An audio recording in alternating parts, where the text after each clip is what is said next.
Welcome, citizens of Rushville, Nebraska, to The Fire Rises, a geeky pop culture podcast focusing on all things Batman, DC, Marvel, and more. If you'd like to connect with the show, you can find us on most of the social media platforms out there. Just search tfrbatpod. And if you have thoughts, questions, comments, or even suggestions for future episodes of the show, the best way to do that is to send us over an email. Shoot those to tfrbatpod@gmail.com.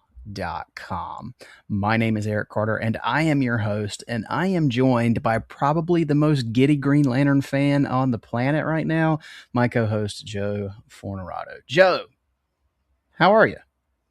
I'm good, ready to talk some Green Lantern. And I gotta say, I was expecting Coast City in the intro, not Rushville, Nebraska, but I guess it is more fitting for the show. So I get it. I won't. We'll talk about that after in a little bit. Okay. So yeah, but yeah, So without bearing the lead, we're all here to talk about some Green Lantern content. So first time on the show. I love this new format we've got because it's almost every episode now is a first time for some property, and we've never covered anything Green Lantern, which is wild. Especially you being such a big Green Lantern fan. But maybe we got some opportunity here during the run of episodes where we can maybe touch on some other Green Lantern content. So maybe. Yeah, I'm definitely hoping, and I would love to tackle some comics at some point. I am a huge Green Lantern fan, and I've been trying to get you into it, but I know it is a daunting task to try to jump into the lore of Green Lantern. So I'm hoping the show, and that's what we always talk about when we talk about the motion media stuff. We hope that it brings you into the comics, and that's what Daredevil and Spider-Man did for me in the last couple months, or few months. So I'm hoping this kind of does the same for you with Green Lantern. Yeah, and for full transparency, I have never been disinterested in reading Green Lantern. I feel like I look at it's overwhelming. The most I've been interested in is I've looked at the Jeff Johns omnibus, and they just are massive, and there's like 3 of them, and I'm like, whew, that's going to be a time commitment. But you and I were talking, or you had texted me earlier today as we're recording, and you said you were talking about Monarch and how in depth that show is. And I love stuff like that. Yeah. Like I love lore. I'm a huge Tolkien fan. So I know once I get into it, I'll love it. I just know it's going to be a time commitment. So it is. I will say they're quicker reads. I mean, they're not as dense or as wordy as a lot of stuff, but the art is beautiful. And listen, there is a lot of stuff that, I mean, we were even in our group chat talking about like the random lanterns that pop up here and there. I have trouble keeping them all in line or making heads and tails of who's who. I recognize them when I see them, but I can't remember their names half the time. And you guys in that group chat did nothing to persuade me to get to it quicker because I was like, whoa, this is just so much. But I mean, the nice thing about the Johns run is it is a great jumping on point, even if you didn't read Emerald Twilight and all the stuff that leads up to Hal being dead. They do a really good job of, and Johns does this a lot. He brings you up to speed, even as you're going through his run. Stuff will kind of refresh your memory about whatever he's going to lead up to. So it's not quite the Marvel method where like that's the old thing where like every issue could be someone's first issue. It's not quite that because that bothers me a lot when I read Marvel stuff sometimes. But it does enough to get you reacquainted, and especially the first arc. When you start reading Rebirth, you're good. I mean, it made me want to go back and read some of the stuff they're hinting at, which was nice. Like I did go back and read Emerald Twilight years ago and all that kind of stuff, which it's fine. You're better off just sticking with the Johns run. And like I was trying to get you into Blackest Night because I've made it all the way up to Blackest Night, which is, I believe, the start of the 3rd omnibus. So, and I've read all this stuff many times. This is probably my 3rd time going through the entire set. Yeah. Gotcha. Well, I'm interested. I will get to it hopefully sooner rather than later. And speaking of, if you guys, if our listeners are interested in reading some Green Lantern, I've got a place for you to pick up some books at a good cost. So if you'll go and visit our friends at Panel Bound Comics, they've got your hookup. If you go to the link in the description of this podcast, it will take you over to Panel Bound Comics. And Panel Bound is a small business dedicated to bringing this savings to you, the readers. They have not just DC and Marvel, but also the independents like IDW, Boom, Dynamite, Image. They have it all. And they have some Green Lantern, Jeff Johns.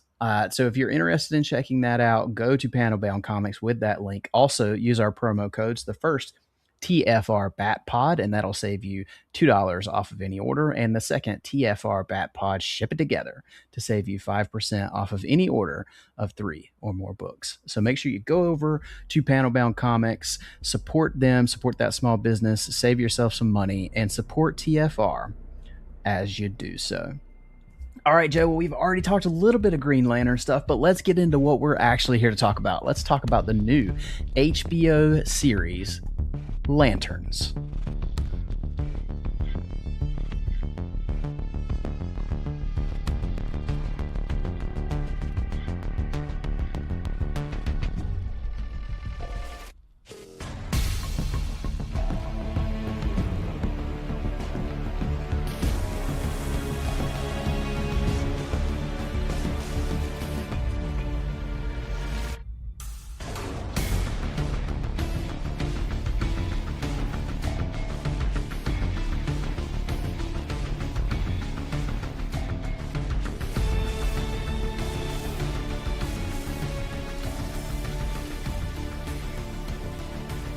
All right, Joe. So we are actually going to cover 2 episodes of Lanterns today. So as we record this, the first 2 episodes have been released. So we're going to talk about the pilot, and then we're going to talk about episode 2. So the first episode was released on August 16th, 2026. And of course, this is produced by Chris Mundy, Damon Lindelof of Watchmen fame, James Gunn, Peter Safran, Tom King, et al.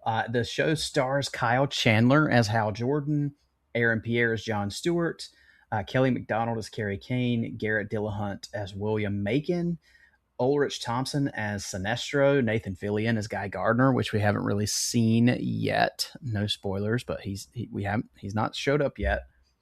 And then we have like Jason Ritter as Billy Macon as well. So worth a shout out to put Jason Ritter's name out there. But Joe, you and I have seen both of these episodes, so it's a TV show, so spoilers are a little weirder. It's I see it kind of like Monday Night Football. If you didn't watch it last night, then I can talk about it because the more people got to see it. But let's start a little bit spoiler free. What did you think of the first 2 episodes? We've got Lanterns here.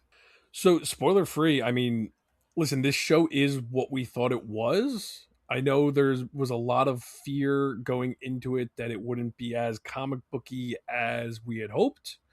So my expectations with that kind of stuff were tempered, but I also was pleasantly surprised at how much lore we got. Especially I mean, we're talking about the first 2 episodes together. Not going into spoilers, but honestly, I really love both episodes, and I, as a Green Lantern fan who wants the cosmic stuff and wants the comic book come to life, I've also been very realistic of why they're doing it the way they're doing it, and I can kind of get past it as long as we make it to what we want or expect from this character. Mm-hmm. And I think my biggest, I don't want to say hang up, my biggest apprehension going in was I didn't necessarily see Kyle Chandler as Hal. But after watching the show, I see what they're doing with the character. He's not, again, my familiarity with Green Lantern is mostly Jeff Johns. He's more of the Silver Age older Hal who trains John in the comics. So, and he's spot on for that older grizzled Hal, and you know, I think we're gonna see different timelines and different personifications of him as a character, and I'm gonna be okay with most of it, to be honest with you. And the show itself, without getting too deep into the characters or the actors, I am really enjoying it. I mean, 2 episodes in, I can't wait for the third episode. Mm-hmm. I love, listen, I would binge this show in a day probably if it was all released, but I do like the restraint, and I like the, you know, I don't like the wait, but I like the anticipation of each episode, if that makes sense. Yeah. And unfortunately for me, my kids go to bed, my daughter goes to bed right at 9 o'clock every Sunday. So I have to start at this at like 9:15 after, my wife comes down and we're ready to watch it. So Mm-hmm. I actually start it myself at 9 o'clock, and then I rewatch the first 15 minutes when my wife gets down.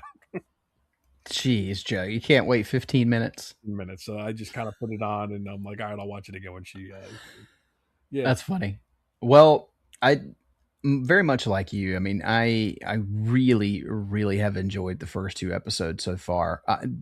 Let's let's not really sugarcoat it. It's exactly the show that they advertised. Mm-hmm.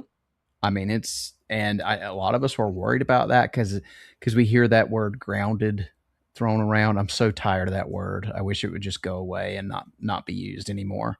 Because it just I It feel means like so many different things to so many it different people. it does. It has multiple Yep. meanings. And I feel like when you say grounded, people automatically gravitate towards, oh, well, there's going to be no powers. They're going to Yep. just, there's, nothing is fantastical. It's all Matt Reeves, the Batman.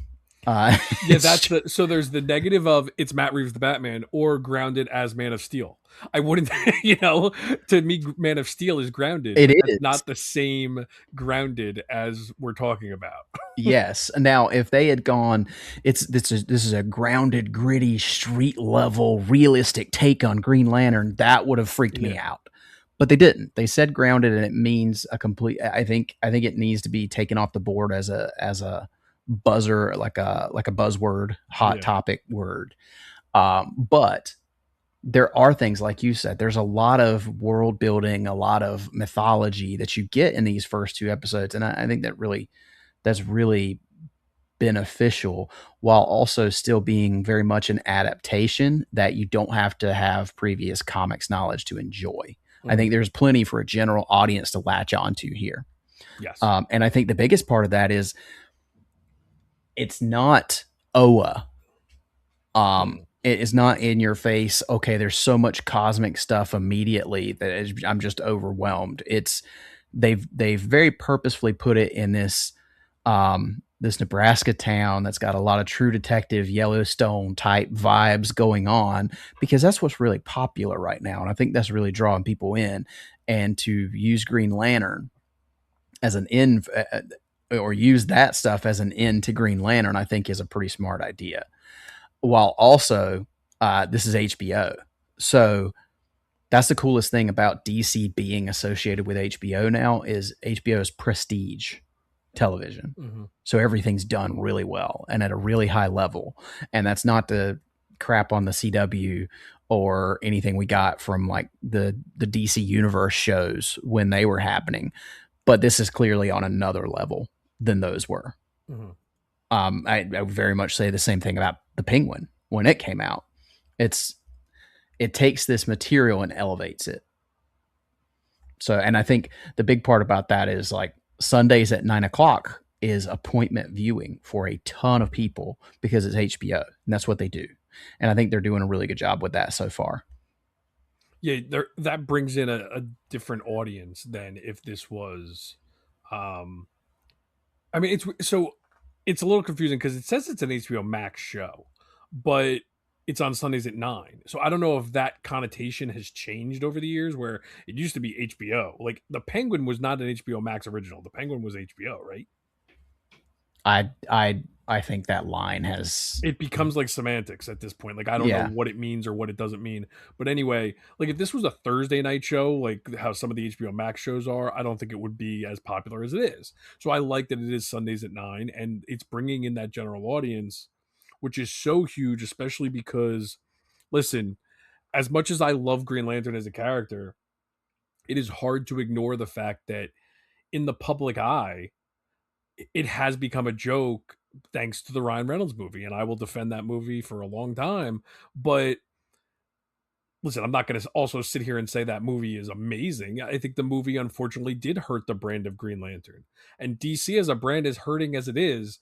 Now to add Green Lantern to that, listen, call a spade a spade. I'm sorry, I love the character. I'm not ashamed of the character. But you need to find a way for people to fall in love with this character at this point. And HBO Sundays at 9 is much safer than a new movie. It is.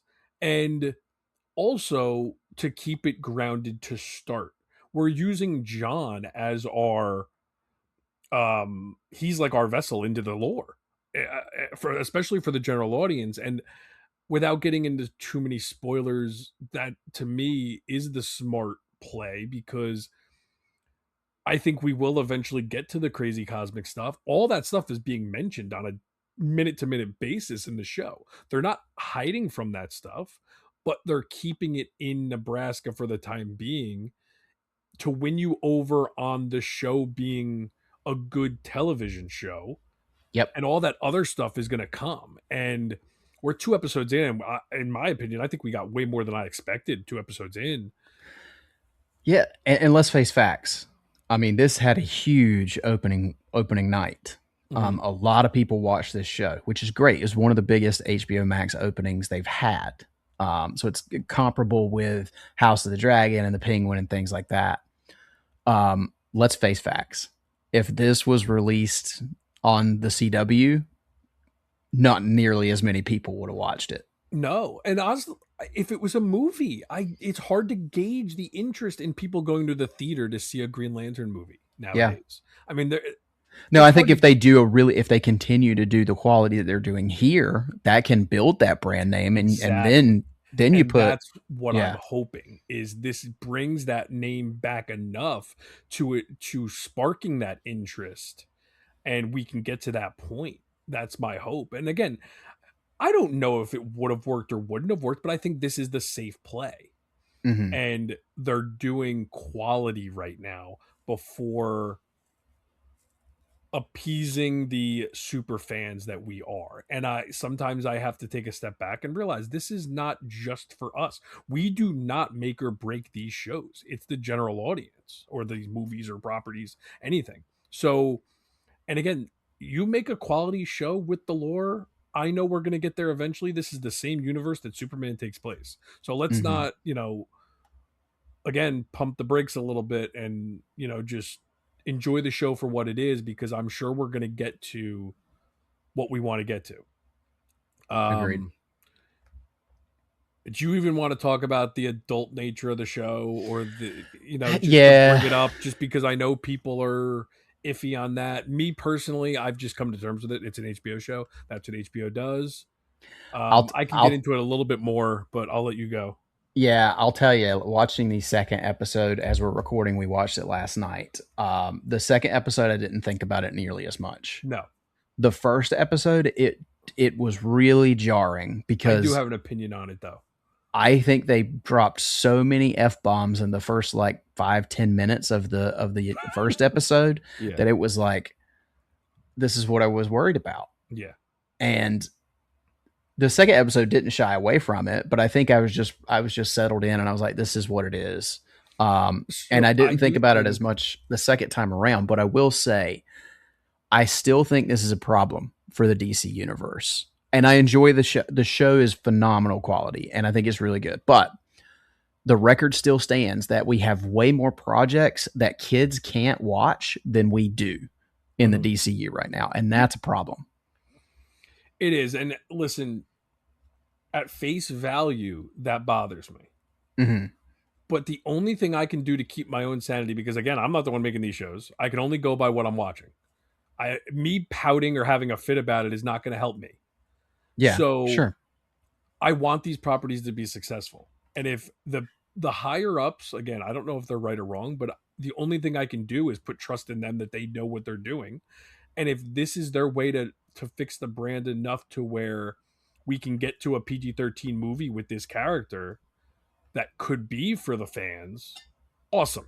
Do what you need to do to get to that point, and I will forgive this. But again, there's got to be a method behind the madness. And you're right. Like, it would stink if there's a PG-13 movie for this and then I can't go back and show my kids this. Hopefully when they're older I can.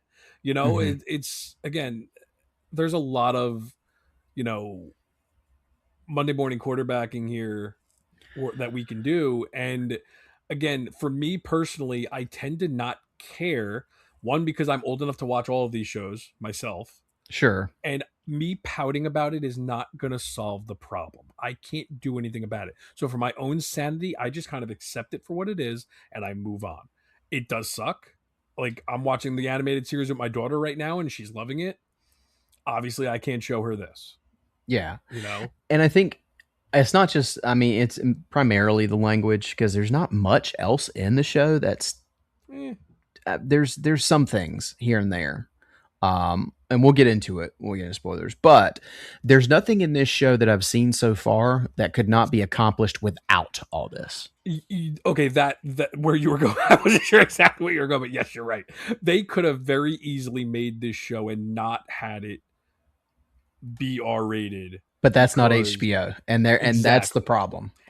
Has HBO ever put on a TV 14 show on Sundays at 9? No. Or not that I know of. So that's where they have to cater to their audience for some reason, and it is what it is. But you're right. As of now, there has been nothing that they couldn't have accomplished in a PG-13 TV 14 type of story. Whether it be Um, different camera angles where you don't see some yes, things or editing, not using the anything. language, Yeah, that yeah. 100%. Completely agree with that. So with that being said, the show is what it is. I'm not going to complain about that anymore. I will say I do think there was a method to the madness of the F bombs, and the way Hal talks is lessening as we're going. I'm noticing. And I think that's what they're going to kind of build towards. Again, not really spoilery, but I think it's pretty safe to say I would hope that when we get closer to the end of this show, Hal and John have a better relationship. I hope I so. think I think the way that Hal talks to John right now is deliberate, Hmm. and I think it is going to lessen as we go. Yeah. Well, with that being said, I think it comes from a huge recommendation. It comes with a huge recommendation from Joe and I.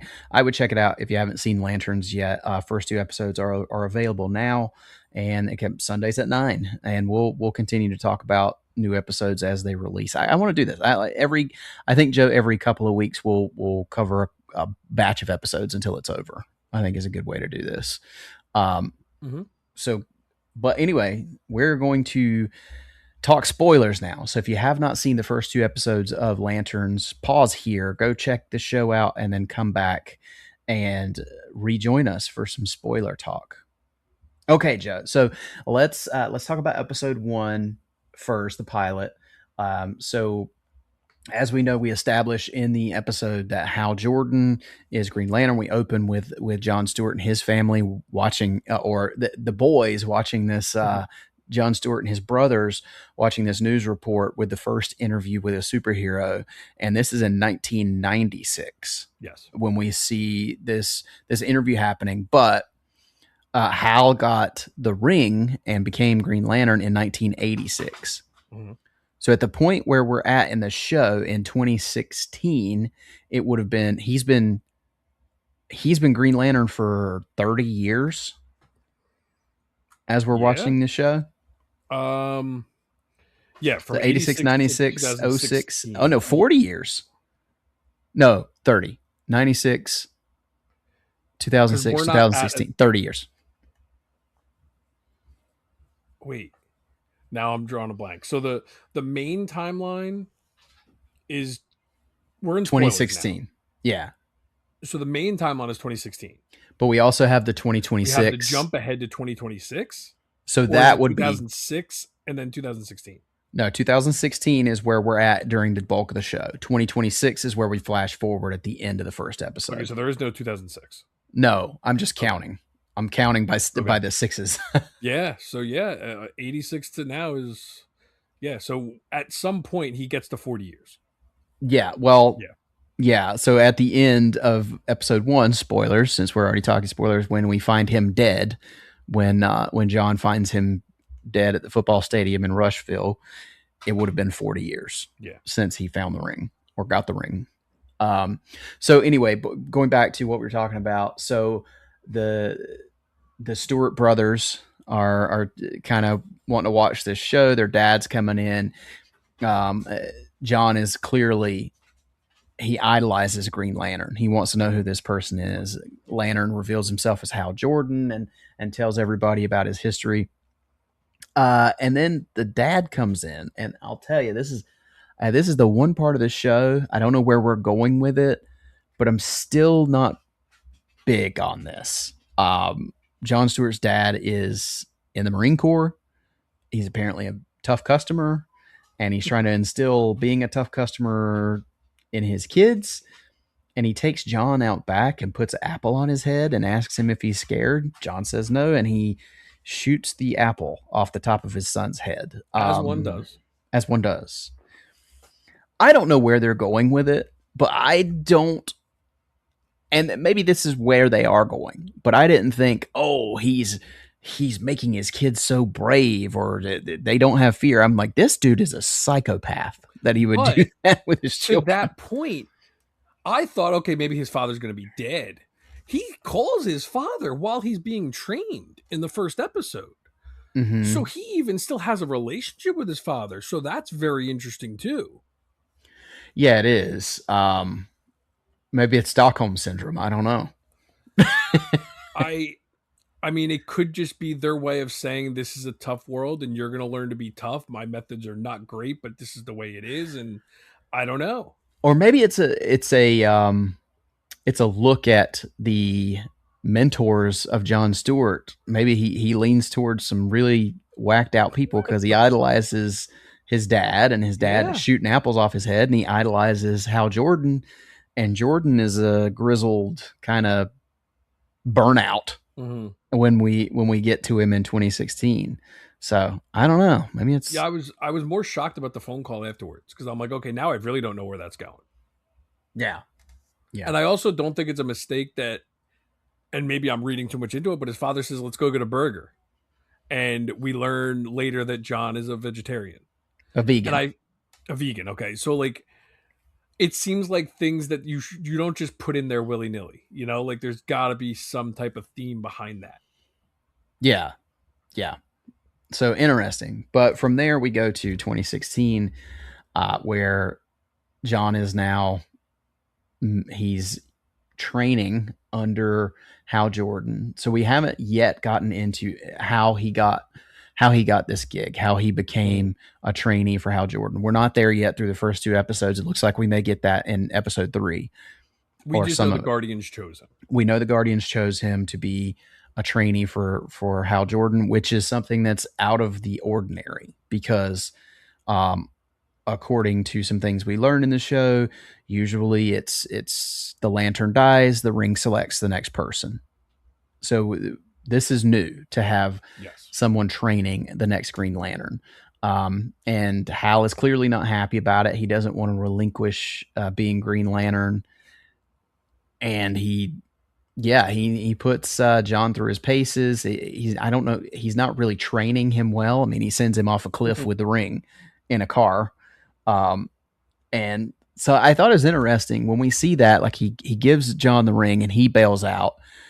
We don't see John's construct that he saves himself with, but we learn later that it's bubble wrap, which Hal's not real crazy about. Why do you think they chose not to show us the construct? So that's very interesting to me. They're doing a lot of tell not show in the Mm-hmm. first two episodes. Um, it's like are they purposely withholding stuff because one, budgetary things, they don't want it to look cheesy if they do too much, or two, are they trying to keep it as grounded as possible for the first two episodes to make us imagine ourselves what is actually happening before actually seeing it? kind I of like think a that's more the story. case. Yeah, like a storytelling um tactic there, because there were a bunch of times where I'm like, show us please, show us please, like they did the Abin Sur origin perfectly told by Hal in the bar, and Hmm. then they did something in episode 2 where he was talking about, I'm trying to remember which part it was where I'm like, show us, please let me like see this. It might have been the whole Manhunter's attack, where I was like, please show us this, please show us this. Hmm. um, Yeah. so there is a lot of that going on in these first 2 episodes where they're Yeah. telling us the backstories of things, but they're not going into like a flashback to show us what happened. I think it's more of a time constraint than it is. It's. Could be. I don't think it's a budget constraint because this is the network that gives you dragons regularly on another series. So I That's why I honestly, I don't even know if it's a time thing, because I think telling us, you could show it to us in the same time you tell us. maybe, I yeah, think it's more not worth it to do that for a little thing, and I also do think it is like, let's keep it as grounded as possible and see where we can take them later, because we're yeah, getting to that. yeah. I think they're slowly introducing you to the Green Lantern's abilities and what that looks like too. So Oh, at the end of episode 2, I just kept saying, "Oh, they're going to, they're going to, they're going to." yeah. So from there, John gets this message as he's trying to find Hal after the whole car crash thing, where a version of Hal from 10 years ago comes out of the ring and is like a what do you call it? Like his subconscious or uh, So a yeah, memory, it is a basically. subconscious that is like updated in the ring. It's supposed to be updated every week, and this is the part that I had a lot of questions on, because I couldn't understand for the life of me if it's a subconscious that was placed in the ring and last updated in 2006. So that's where the 2006 came from in my head. Was he's from 2006. Yes. Okay. Yep. Um and you could tell he is played very differently. He is a very different Hal Jordan. So that's where I am very curious how much of that Hal we're going to see come back, Physically or different too. Dark yes. hair, clean Yep. shaven. So And just the way he acts, the way he talks to John, he's kind of surprised at how nasty he is to John, and um kind of taken aback by John not liking him, and he's like, "Whoa, did I do something to you? Why do you not like me?" That kind of thing. He even says, "I'm sorry." Very different. yeah. So that's the part where I had to look up some people's opinions on it or what, but apparently what's happening is that ring senses things, and the subconscious has to come out and tell the wearer what the ring is sensing of what's going on the planet. That's how I took it. Hmm. I don't know. I don't know if they're going to elaborate on it. How did you take it? Because that was confusing for me. Like, did the ring sense something is physically happening right now in Nashville, and then he had like a stock? Rushville. I'm sorry, Rushville, Nashville. Um, did he have like a stock saying to Hal to get that warning out? It was confusing for me. It was. That's how I took it. Is the ring was set to detect any anomaly, like alien anomalies in Rushville, and if anything was to happen like that, the ring would give this message that he Mhm. had recorded earlier. Because there's Basically, a connection to Rushville, because of that's where Abin that's Sur where I've been crashed. served. Yeah, Okay. crashed. So yeah, that's how I took it. Okay. But yeah, so he gives him the message, and Hal, or when John gets to Hal, he gives him his subconscious's message, and Hal immediately flies off to Rushville. Yeah. Um, he leaves John in the lurch a lot, where Yeah. John's got to like catch a plane or whatever to get to where he's going. But we get to Rushville, and this is where all the kind of more grounded Yellowstone of it all kind of starts, because we're in this like one horse town, bunch of cowboys, cowboy hat wearing female sheriff, and we're at the high school football field, and there's been a mass shooting. Um, but the local law enforcement doesn't want the Green Lanterns involved, and all comes into a head where we've got this subject that is hanging around the field, kind of suspicious. John spooks him, and the guy takes off, and then they tackle him and stop him, and blah blah blah. Anyway, Hal determines he's in the mindset that this guy is an alien, Mm-hmm. and the sheriff is not convinced that he's an alien. And John, I don't think he knows what's what, whether he is or isn't, because he think at this point I'm thinking John's like, this dude is a psycho and a burnout. Yeah. He thinks Hal is nuts. He thinks Hal is just off his rocker, and he's Yeah. wanting for something to be more than it is. Yeah. Yeah. So what do you think of this introduction of Rushville with the whole high school football situation and uh, dead folks on the field from a shooting? And this is where I was like, oh, this felt very True Detective. Oh, And I yeah. know, I don't know if you've ever seen True Detective, but I don't know. I haven't. I think I started the first episode when it first came out, and I never followed through with it. Um, so yeah, I mean, again, this is where the show kind of goes to where we expected the show to go, and I didn't expect it right away to be, hey, there's aliens here. I expected it to be a little bit more coy with that. Where I'm I appreciated that Yeah, because I thought it was going to be like, oh, there's a murder and we're trying to figure out what's going on. And then episode 4, we find out, oh, there might be aliens here. No, like pretty immediately. much everything in the trailer we've gotten in the first 2 episodes. Like that's Mm-hmm. what's really nice. I mean, there are definitely some little teases that are coming later, but a lot of the stuff from the first, definitely the first trailer, a lot of stuff from the trailers though have been kind of thrown out right in the first 2 episodes, which has been so great because there hasn't been a lot of that stupid irony. What's that? A dramatic irony where we know what's going on because we're, aware of the fact that we're watching a Green Lantern show with aliens where the characters don't. This goes right into it. And I loved it because the interrogation scene is probably the best scene in the 2 episodes we've seen so far. Oh yeah, great way to end episode 1. It was great. So the True Detective stuff, again, it's a means to an end. Like we're getting through that True Detective stuff, and I don't even say that facetiously. Like I'm enjoying it. I'm enjoying Mm-hmm. the True Detective nature of it because they're not using it as a crutch to not show us the Green Lantern stuff. It's serving the Green Lantern stuff, which is so fun. Mm-hmm. So again, like all of my little worries or nerves about this show kind of went away pretty quick because they're not dragging their feet with stuff.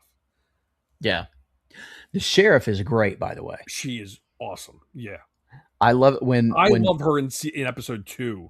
She's yeah. even we see a little bit more of her in episode 2, um I kind of putting her guard down a little bit. The one time I was like, okay, that works for me. With the whole language stuff is when John spooked the suspect and he took off running, Oh and yes, John goes, "I think I effed up," and the sheriff goes, "I suspect you did." yes. That cracked me up. I thought that was funny. Mm-hmm. But yeah, so the sheriff is not a fan of Hal Jordan, clearly, and not a fan of John by extension, and will not let Hal interrogate this suspect that they've brought in. So Hal's grand idea is to start a fight in a local bar, get arrested, so he'll be put in jail beside the suspect and be able to ask him questions there. This also leads us to John Stewart sleeping with a random woman from the Mm-hmm. bar. Which I So didn't know was going to come back to mean something, so I'm glad it did. It wasn't just a throwaway thing, which me too. I should have expected it to have meaning because they usually. But again, you never know with HBO. I don't know where they're going with this stuff. Yeah. But I am glad, and honestly, it's one of the funniest lines in in the first episode when it comes back to who she is, and Yeah. um, yeah, we'll get Also, funny moment is when the next day when John goes to pick up Hal from the jail, the sheriff has locked him in a broom closet because she knows what his plan was to talk to the suspect. I thought yes. that was funny too. Was that Hal got locked in a broom closet instead of They being put don't dumb in a cell. anyone down to feed the No. plot here, which is nice. Like, we're not rooting against the sheriff. We're trying to figure out why she is the way she is. And Hmm. we're rooting, like, I don't know about you, but I'm kind of rooting for her too, because she's clearly in the middle of something. Yeah. She knows that stuff is going on here. Yeah. And you don't want her to get the shaft with this, but you understand where she's coming from too. Yeah. Yep. Exactly. I'm pulling for her too. I think she's a great character. Um, but that leads us to the court because they're bringing Hal up on charges. And this brings us to his day in court, and he gets bail from this lawyer that comes in to help him out, who we find out is the sheriff's wife and is the son of the big rancher person played by who's Macon, who is played by Dillahunt. The William Macon character, when we figure out he's posted bail for Hal and we go out to the ranch and all this is where it feels extremely Yellowstone. Oh, I mean, down to the cooking and the meat and Yeah, barbecuing, and oh yeah, this is yeah, and yeah. we're grilling, and this guy is I like William. Excuse me, I like Garrett Dillahunt. Mhm. But he's a John Dutton ripoff in this series. Um, but yeah, so there's this shadowy thing going on with the ranch. It's not Macon's ranch. He has a benefactor, but as comes back in episode 2, he has an NDA that he can't talk about his benefactor or what they do really. But this ranch is armed to the teeth. It's like a militia.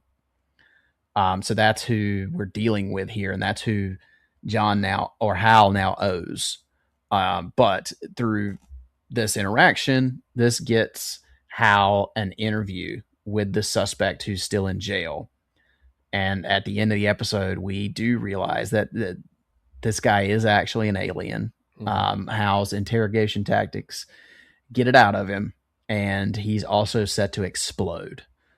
So at the end of the episode, Hal has to use his ring to contain the explosion, but we know the ring is not fully charged, and he doesn't fully contain it. It blows the walls out of the jailhouse. Mhm. But I love that the episode ends with Hal popping his head up and going, "I told you he was an alien."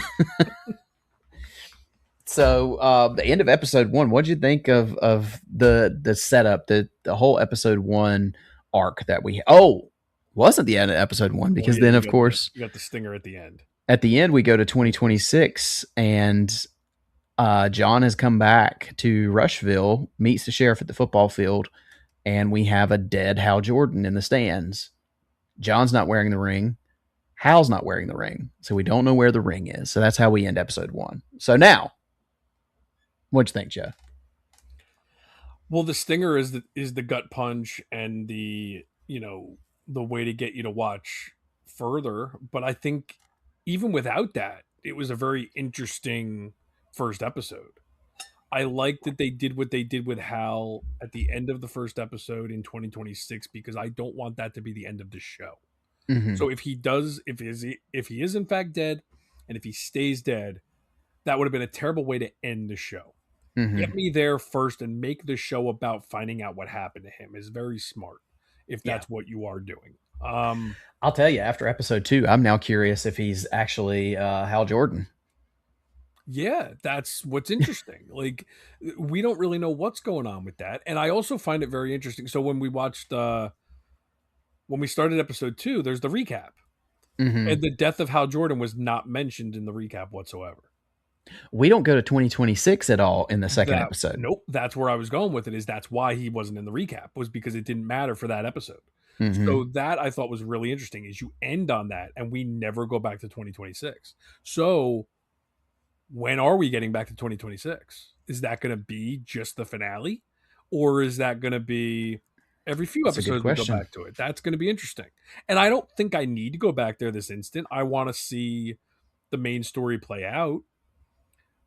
But it is interesting that they ended the first episode that way and we didn't go back there in the second. Yep. So, but I do think it was. Listen, I loved the pilot. everything is going to have the caveat of I love the show for what it is, and I want to see more. That's really, but that's what you want from a TV show. Is it's making me tune in episode to episode to episode. And listen, the nitpick of, oh, we didn't get to see anyone in a suit in the first episode. Well, it's an 8-episode season, which means if it was a movie, let's say if it was an origin movie, we wouldn't get him in the suit for an hour probably. Like Batman Begins. You don't see Batman in the suit for an hour, right? Mm-hmm. If you put him, and we know we see him in the suit in episode 2, in the grand scheme of things, they're doing this as a slow burn, and we're going to probably get more of Hal in the suit in 8 episodes than we would in a 2-hour movie. That's the way I'm kind of justifying it in my head. Like, they're doing something different with the show, and I'm okay with the slow burn for the type of show they're doing because I'm not disinterested when Hal is not in the suit or John is not in the suit because it's still a good show. And that's what I Yeah. wanted. I wanted a good show. Listen, I know we keep talking about, or I keep meandering about what the show is, but I've always kept going back to Damon Lindelof. If am I saying that correctly? Yep. Damon Lindelof. He did Watchmen, man. I mean, That's yeah. that Yeah. show was as grounded as it could be, but man, it still had Dr. Manhattan. And Had the squid. I mean, come on. So Yeah. we should have listen, you can say what you want about Mundy or maybe even Tom King, but in Lindelof, I trust because that show was awesome. And Well, and I'll say for Tom King, I mean, that's the one thing that did not concern me in the least because no, Tom he's a King comic guy. loves comics. Yep. So, that do I always like his stuff? Well, mostly, unless it's got Batman on the title. But I still think otherwise, Tom King is a great storyteller. As long as he's not doing the actual written script, I'm good. I think he has yeah, awesome stories. I just don't like the way he writes. If that yeah, makes sense. Like if he's sure, doing the outline, I'm good. yeah, yep. So, but that gets us into episode 2. So we start episode 2 with the kind of thread picking up from the thread of the first episode where we've got Hal's ring is nearly depleted. Mm-hmm. So he can't really he needs to charge it before he can really continue much with this investigation, or so we think. So he sends John across country to Coast City to get his ring. We discover John's got, or Hal's got this mansion with nothing in it, basically, that he owns. Did you think it was actually going to be his house? I thought he was going to send him to the wrong house just to mess with him or something. I honestly thought it was someone else's house. Could be, but when the ring, it's definitely his house now. I'm saying when he first arrived, I'm like, oh, it's going to be someone else. No, when the key was where it was supposed to be, I was like, okay, this is actually his house. But we get some cool stuff right off the bat with this visit to Hal's house because we get the lantern that's stored in a pocket universe, so kind of a callback from Superman. Yeah, we got another pocket universe, and we get to see the suits. Which, by the way, this episode and the first episode, we now have seen Hal in the suit twice. One was on a TV in an interview. Oh, that's right. I forgot about that. But we've seen Hal in suit twice. So, yeah, I love the little moment of John looking in the mirror and holding the suit up to himself, kind of like imagining how he'd look in the suit. Like, could you call it vain? Maybe, but I looked at it as he's idolized Green Lantern all his life. That to me is a fan. Like, we would do that. I mean, we might put it on. Like, I was disappointed he only brought one suit back. True. Yeah, he only brought the one. Question for you though, because he had the episode started with kind of this flying lesson, quote unquote, where he was gonna have where Hal was supposedly gonna have John fly. Mm-hmm. And he creates this construct of a bird that then, even without the ring, follows him around. Mm-hmm. And they're setting up that he has enough willpower, even without the ring, to keep this construct going. Mm-hmm. Fascinating, but I don't know how that fits in Green Lantern lore. Is that way outside of the realm of of comics, or is that? I mean, Does that make sense? Any type of power set like this in comics is always up to the writer to interpret different things. Sure, but I mean, I is there precedence for this I mean, that you know of? I don't think I've read a comic where one of the lanterns has taken off a ring while he still had a construct going. You know what I mean? So like it works for me the way they're doing the story. I'm not Hmm. against it, but like some people have weird hangups with stuff like that. Like there was a I remember people having issues with the constructs not being connected to the ring physically Hmm. because I guess some people thought that was how it had to be at all times, and that's not true. There are plenty of comics where the constructs do not touch the ring. Yeah. Um, it all goes by what the that particular writer or artist is interpreting of the powers, and so I am okay with it. It didn't bother me. It's interesting to me because I haven't come across that, and I think sometimes we have to branch out a little bit and find different ways into these powers or characters because again, it's not that it can't do that. I think the whole point of the setup is that it shocked even Hal that he Hmm. could do it. So I like that, and they make it very clear. I mean, they make it clear that he has to concentrate on the bird the entire time. In the comics, they kind of go above and beyond to really point home how hard it is and how exhausting it is for a lot of the characters to make any construct. Yeah. So is John's will so strong that it's not as complicated for him as other characters? That's where I'm very curious what they're doing.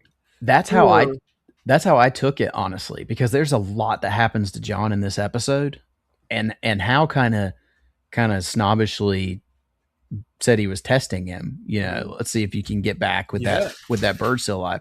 And there's so much that happens to John, and the bird doesn't go away until John makes it go away And so later in one the thing episode. that was very interesting, and I'm trying to remember, I don't remember if it was Mundy, Lindelof, or King in that interview that you actually sent me on the podcast. They made a very interesting point about Hal creating the money Hmm. for the jukebox. He said that is extremely complicated to create money that is accurate enough to fool any type of reading mechanism. You can't just like picture a $20 bill casually or a dollar bill in this case, whatever it was. Um, you have to remember the details of that dollar. It's got to have the watermarks and all this Yes. in the exact spot. And Yeah. I think that's the kind of stuff where at face value you're watching it and going, oh, I created a $20 bill, whatever. But when you actually stop to think about how much imagination and how much detail you have to make that dollar bill work in that machine, Hmm. that was their way of subtly telling you how much goes into these constructs, which I think is very smart. Yeah, but they also like showed that, like, as good as Hal is at that, John is an architect, and Mhm. his constructs are so detailed. Have they said So he's an architect in the show? they said it in those interviews. Okay. Yeah. Um, but yeah, so from that, while this is kind of a tangent, his whole mission to go get the lantern is a tangent because while he's off doing that, Hal really wanted him out of the way. Yeah. While he went and furthered this investigation, which gets him in trouble with the law, and the Dillahunt character, Macon. Um, so by the time John gets back, we have had Hal steal bodies from the morgue, and learn that the metal detectors at the football field are not metal detectors, but alien detectors. So we've got this suspicion on the Macons now that there's this town. He's really like alien focused, and he's trying to protect the town from aliens. There's this Hal thinks something else is going on with Macon's land and what's at the ranch. Yeah. So this whole mystery of what's going on in Rushville, what do you think of all that? That there's this alien detectors and dead alien bodies that were dragging around and dragging through metal detectors. What did you think of all this? I mean, this is the beauty of the long form storytelling of a TV show. There are so many different things going on here that, you know, I'm getting wrapped up in the alien story, but there's also something else going on with the paranoia of the aliens in Hmm. that town, or what that means. Maybe it's not paranoia. Maybe they actually just want to know when the aliens are coming back, or why. Like, we don't know anything about why or how they're doing this. Because Hal busts into that town meeting, and it's clear nobody wants him there during the conversation. Yes, and I think I just assumed it was because jurisdiction wise, why they don't want him there. It's a pain in the butt. He's just, Hmm. we don't want you in our town. We can take care of our town ourselves. That's how I took it. But yeah, is there something greater going on where they know there's aliens here? They don't want the investigation going on. I don't know. Yeah. And that's the fun of the mystery. Is there this huge conspiracy in the town where there's more aliens than we come to know? Or I don't Yeah. know. Again, there's a lot of seeds being planted in 2 episodes. We've gotten a lot of information without getting a lot of information, but I also don't feel like they're dragging their feet, which is nice. It's progressing. Hmm. I'm never bored with what's going on, and we're still getting plenty of just Green Lantern goodness. Did you expect Hal to get shot at the? No, that was funny. I loved John's reaction to right through the shoulder, through and through. Through and Yeah, through? that was a Yeah. nice warning shot. you Yeah. know, um, and I love that he's under arrest for getting shot because Yeah. Well, he's he was technically trespassing was the trespassing. arrest, but Um, so yeah, again, that's where the relationship that's going to grow between him and the sheriff is really fun too. yeah. Yeah, but while he's got that whole thing going on, John's got his own thing going on because before he can get back, he's kidnapped. There's this whole battle on the highway, which is really good. I mean, really good Yeah, action sequence where they're running into oncoming traffic and things like that. And eventually, John does get subdued and taken to his captors here. Which there's what is the actor? He's been in a ton of stuff, oh, but I he's can't a remember. that guy. He is totally a that guy. But Anton, Yeah, the guy that plays I'll Anton. look it up right now. But there also is another thing that we forgot to mention, and I forgot to look it up to see who this person or this thing is. But Earl, um, Oh yeah, his I had no idea vicious where that was plant. going. I'm sure this is some subtle nod from the comic somewhere. I can't find. Oh, because I'm in the pilot episode. Hold on. And yeah, did you look up who Earl was or no? I have not. No, Okay, yeah, I'm a terrible Green Lantern fan. I did not catch who that was. I certainly had no clue when that thing Paul popped up on Ben. screen. I don't know him by name, so that wouldn't have meant anything to me. But that's his name, Paul Ben Victor. Okay, gotcha. I know I've seen him in a ton of stuff. Yeah, But he's Anton, and Anton basically lays out that he is an alien, and he's all of his henchmen are aliens, and they are here supposedly to stop manhunters. So there's manhunters that he says are in the town of Rushville. He says they can look like anyone at any time. So basically, he tells John not to trust Hal Jordan, and also he gives John 48 hours to find the manhunter and stop them, or they are the same alien as the suspect from season one, so they're going to come into town and basically blow the town sky high if they episode don't. one. Yeah, Yeah, episode one. So, I know you had some sticking points with these aliens. So I'm curious your thoughts on this whole sequence. well, the only thing I'm having trouble with right now, and this is a major, for the time being, it's a nitpick of mine because I don't know where they're going with it. But they keep saying the manhunters are this huge threat because they can take any form. Yet these are aliens that are taking human form, telling us this. Hmm. And I have trouble with, like, I think that's purposeful. I hope. I mean, I honestly at this point they better all be manhunters. Like, I don't know, but that's not really the point of the manhunters. So I Yeah, don't know. I don't know what the race is of aliens that we're talking to at this point. They are very coy with the planet that was destroyed and what they are. Mm-hmm. There are Yeah. plenty of prevailing speculation with who these characters are, and I'm not going to get into them here. I don't want to. Well, and in Um, fairness, and I didn't know this, I had to look it up, but there are plenty of alien races in the DC universe that can disguise themselves as humans. again, that's So, my point, though, is why do we keep using that as the sticking point for the Manhunters? because I think it's what the this alien group is wanting John to focus on. Because I think it's a misdirect. I think these are the bad guys Mhm. in the show.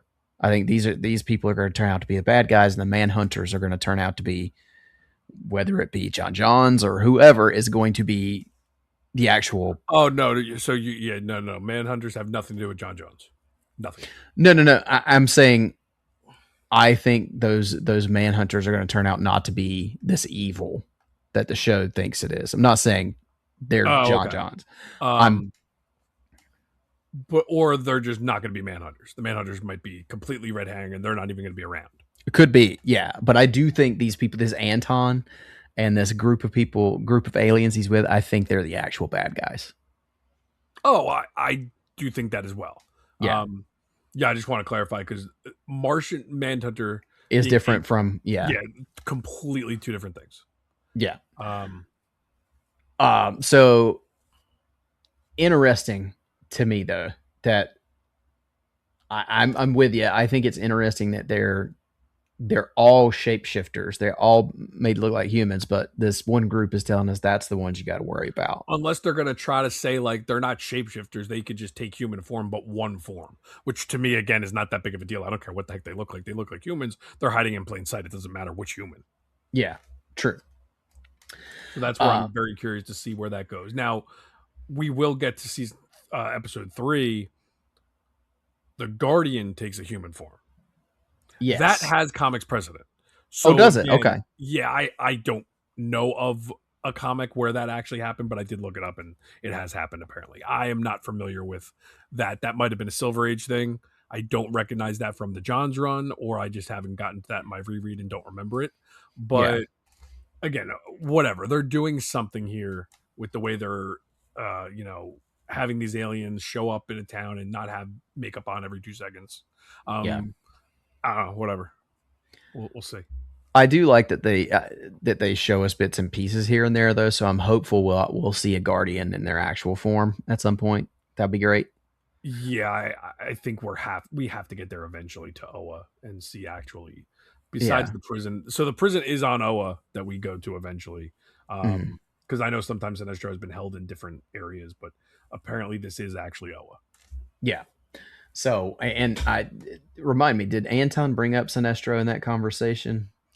No, No, Sinestro was brought was up by the because sheriff. by the sheriff because Hal was saying Sinestro in his sleep, which was a big. Oh, we forgot. So there's the Sinestro thing, but we also forgot the Mogo Easter egg, which is amazing. You probably are not familiar with Mogo. I know it's the planet Green Lantern. Yeah. That was just a great little nod to Mogo being out there. What is it? Mogo is. Well, when you said cameo, I I said was Easter like, egg. I said Easter egg. "Oh, I thought you said No, cameo." I I said was Easter like, egg. "What? Did I miss No, this that wasn't a cameo. I said Easter egg. planet?" Um, But there was yeah, some. so So it was like Mogo is antisocial or something. something like that. Yeah, Yeah. I had to rewind it because I didn't know what they Okay. I said. caught that instantly. That was like a giddy moment for me. But then, so yeah, we get the Sinestro thing, which was really a great moment because when he wakes up and she goes, "Who's Sinestro?" Hmm. Um, that was awesome, and I love that she can Google who Sinestro is, Yeah, and which that comes up, which makes sense.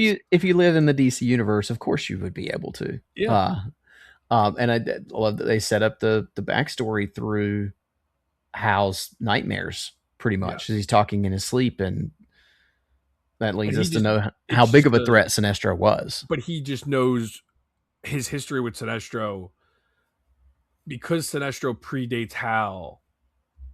there's a lot of lore with the Manhunters and the Guardians keeping that under wraps. And as far as comic goes, I don't know about the show.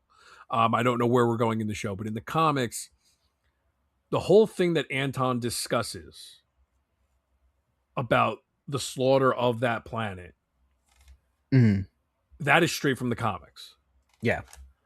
And the Guardians brush that under the rug, and it creates this whole big thing with that planet's race or one particular person from that planet.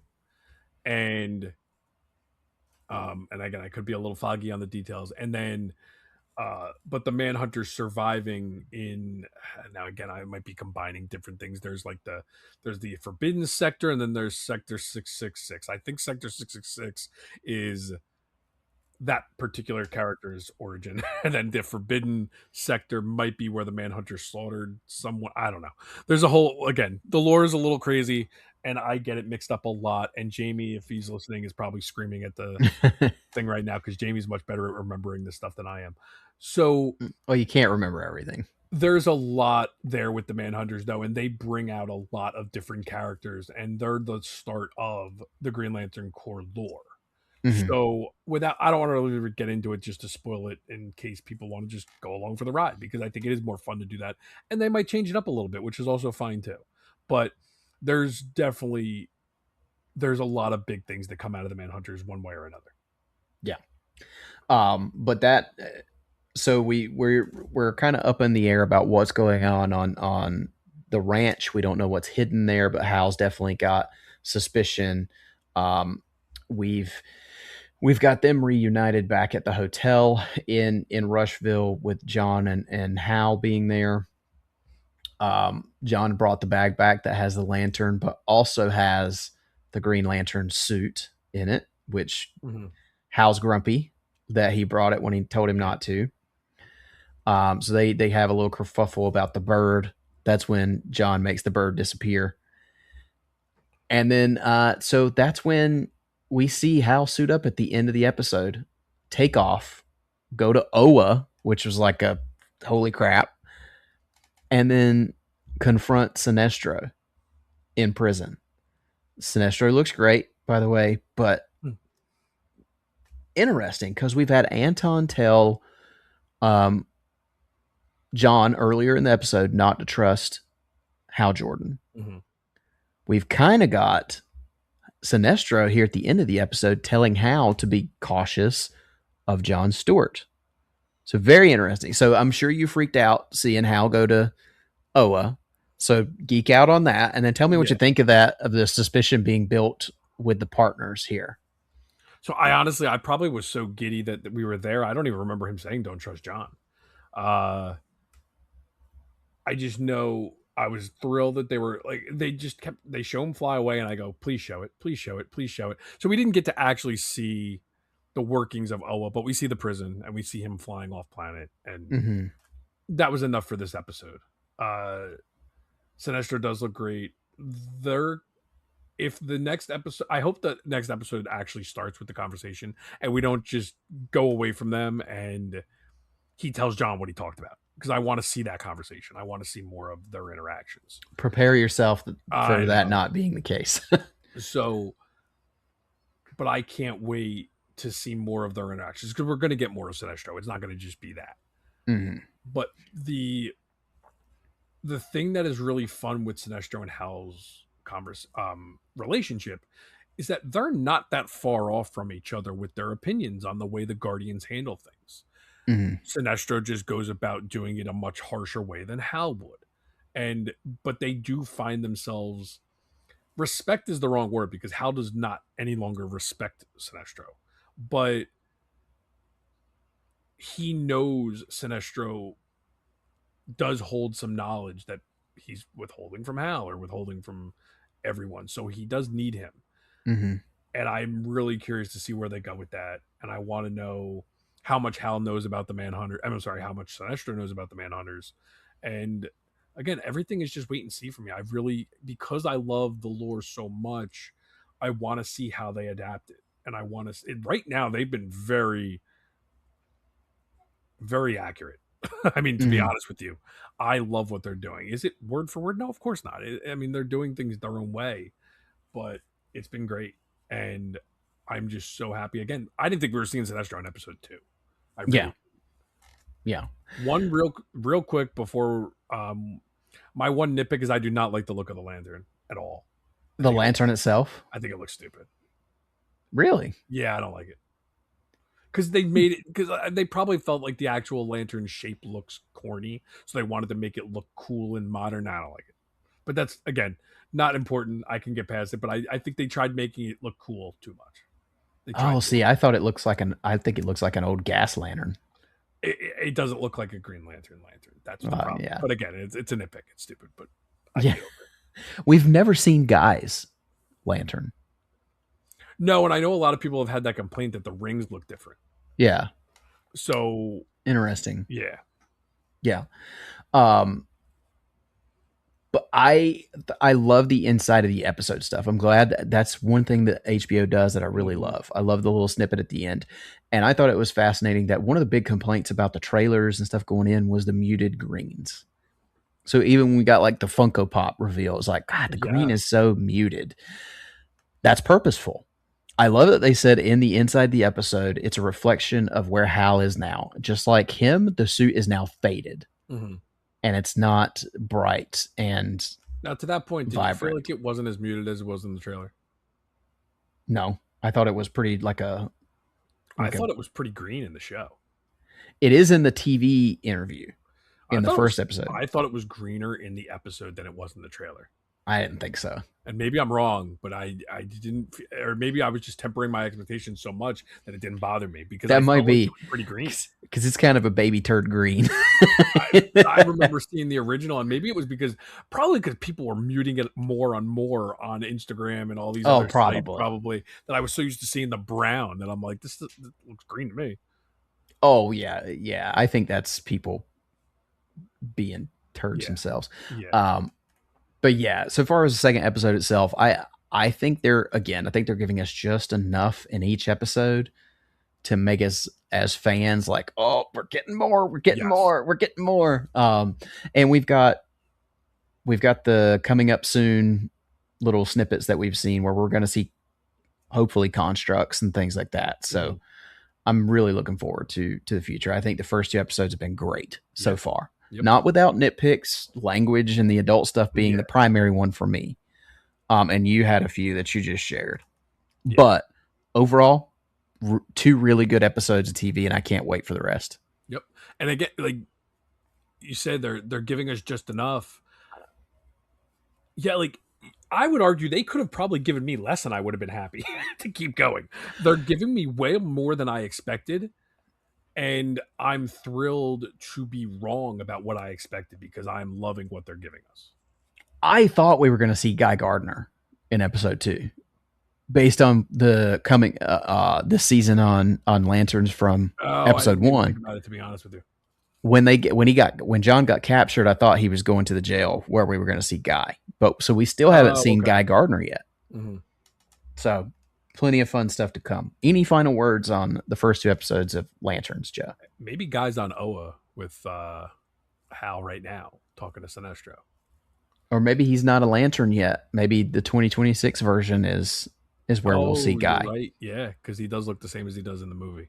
Yeah. Um, listen, I'm all in. I'm loving it. I was all in no matter what. I'm pretty easy, but this show has given me more than I expected, and I couldn't be happier. And I know we're getting to the good stuff now. Yeah. I'm in agreement. I think it's a great show. Wonderful HBO production quality and a great cast too. Kyle hmm Chandler's so good. Aaron Pierre is so good. I think they're perfectly cast. Yeah. So really happy with it. All right. Well, we'll put a pin in it there for Lanterns. We will cover some future episodes on our own episode upcoming. So stick around for that, guys. Before we leave, really quickly, we do have an email I want to get to our friend Stuart. He said, "Hey guys, it's Stuart from Guernsey. Firstly, I just want to say that I'm loving the new format of the show. Seeing as Joe has been reading a lot of Daredevil, what are the chances you're both going to cover some DD books? I think I have mentioned it before, but do you think you would cover Cold Day in Hell? It's a fantastic book. It is one of my favorite comics that has come out over the past couple of years. Hope you're doing well, Stuart.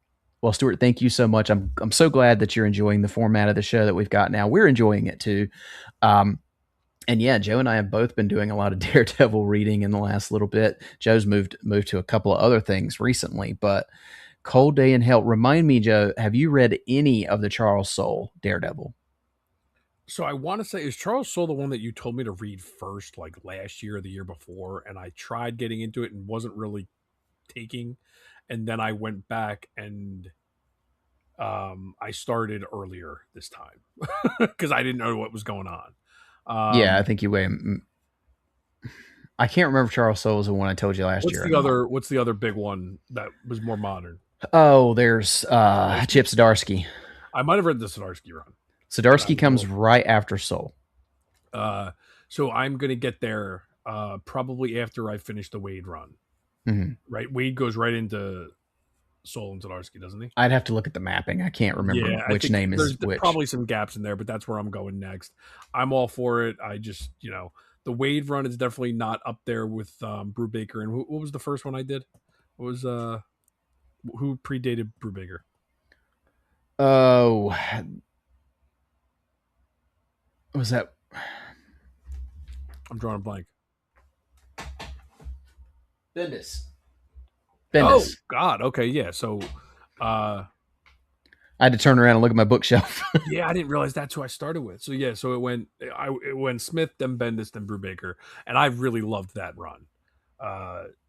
Wade is fine; it's just not up there for me. So I've also been reading some Spider-Man and stuff, but I'm all for it. The ironic part of us changing formats is we probably would have covered Green Lantern anyway. Mm-hmm. Yeah. And now we're getting into some of the good DC stuff in the pipeline as we change the format. So we'll go back and forth still. But yeah, I'm all for covering some books. We will absolutely circle back to Daredevil at some point. We know there's another season of Daredevil Born Again that's coming next year, so I'm sure we'll get into some Daredevil.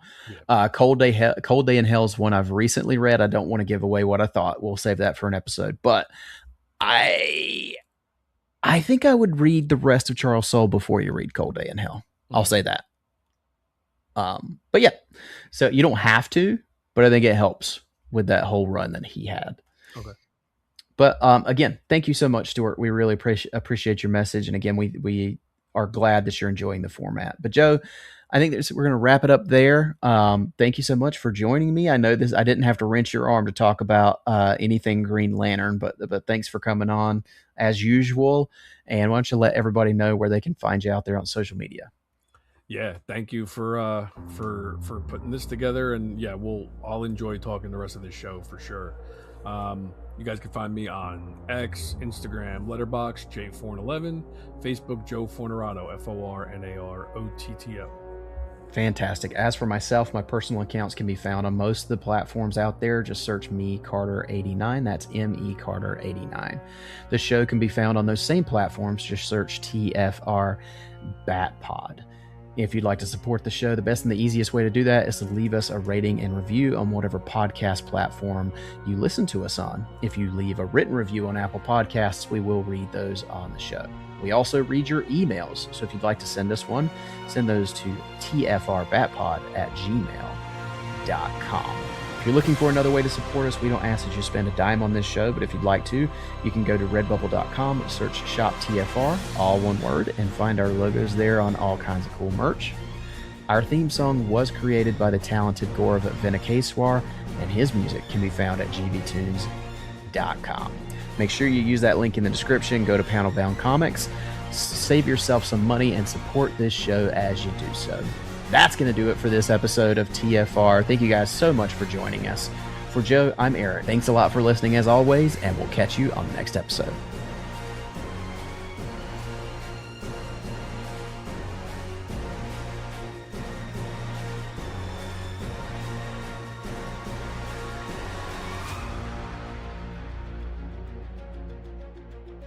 All IP discussed on this podcast are the property of their individual companies. The Fire Rises is in no way associated with the properties discussed or the companies that own them. All third-party trademarks, images, and audio clips used in this podcast belong to their respective owners. Their inclusion is for commentary and/or criticism, which constitutes fair use under copyright law. The views and opinions of the participants of this show are strictly their own. Thank you for listening, and we'll catch you on the next episode.